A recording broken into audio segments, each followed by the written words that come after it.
Assalamualaikum warahmatullahi wabarakatuh. Berjumpa lagi bersama channel Aldi Saputra. Dukung terus channel Aldi Saputra dengan cara subscribe, like, dan bagikan. Terima kasih.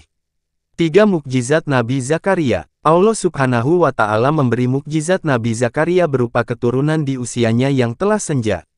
Mukjizat itu diberikan agar ada yang mewariskan ilmu dan kenabiannya. Nabi Zakaria merupakan keturunan Nabi Sulaiman yang hidup sekitar 100-20 sebelum Masehi. Nabi Zakaria menjadi utusan Allah Subhanahu wa Ta'ala untuk berdakwah kepada kaum Bani Israel di Palestina. Ketika itu, kaum Bani Israel dijajah oleh bangsa Romawi yang dipimpin Raja Herodus. Maka dari itu, Nabi Zakaria pun harus melawan Raja Herodus yang kejam dan melecehkan kepercayaan terhadap Allah Subhanahu wa Ta'ala. Kendati begitu, Allah Subhanahu wa Ta'ala memberikan berbagai mukjizat untuk melindungi Nabi Zakaria. Inilah 3 mukjizat Nabi Zakaria. 1. Bersembunyi di dalam pohon. Nabi Zakaria berdakwah pada masa pemerintahan Raja Herodus.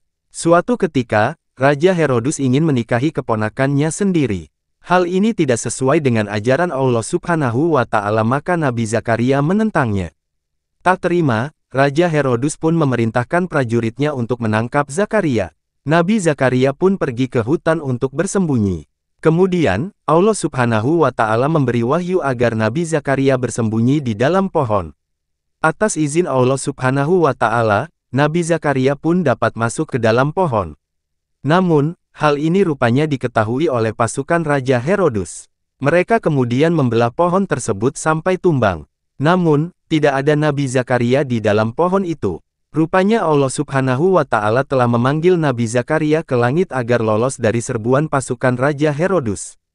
2. Diberi keturunan. Mukjizat Nabi Zakaria berikutnya adalah dianugerahinya seorang putra ketika ia telah lanjut usia, sedangkan istrinya tak mampu memberikan keturunan.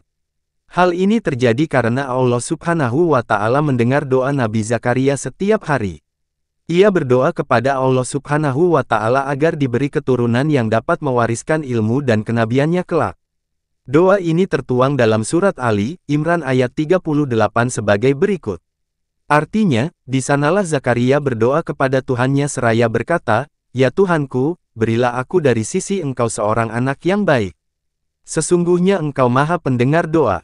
Allah pun mengabulkan doa Nabi Zakaria dengan memberikannya anak laki-laki bernama Yahya yang juga menjadi nabi utusan Allah Subhanahu wa Ta'ala.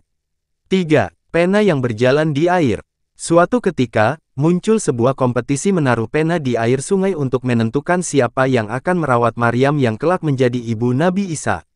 Mereka yang mengikuti kompetisi ini melemparkan pena mereka ke air sungai.